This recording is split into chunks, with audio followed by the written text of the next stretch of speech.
नांदगाव येथील शहरातील मध्यम भागातील गांधी चौक नांदगाव येथे सुरू असलेल्या रस्त्याचे काम व पुलाचे काम लवकरात लवकर पूर्ण करण्याची अधिकारी व ठेकेदारांना आमदार सुहास अण्णा कांदे यांनी तातडीने सूचना दिल्या आहेत। नांदगाव शहरातील सुरू असलेल्या कामांची पाहणी करून नांदगाव शहराची बाजारपेठ असलेल्या गांधी चौक शहरात विविध विकासांची कामे सुरू असल्याने व्यापारी बांधवांना अडचणींना सामोरे जावे लागत होते।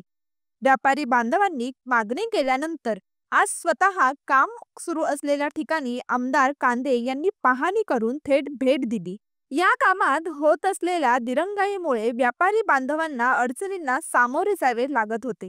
त्यांच्या व्यवसायावर परिणाम होत असल्यामुळे येत्या 8 दिवसांच्या आत रस्त्याची कामे पूर्ण झाली पाहिजेत अशा सूचना सर्व अधिकाऱ्यांना यावेळेस देण्यात आल्या। गांधी चौक येथील मुख्य पुलाचे काम महिनाभरात पूर्ण करण्याच्या सूचना संबंधित ठेकेदारांना आमदार सुहास कांदे यांनी दिल्या आहेत।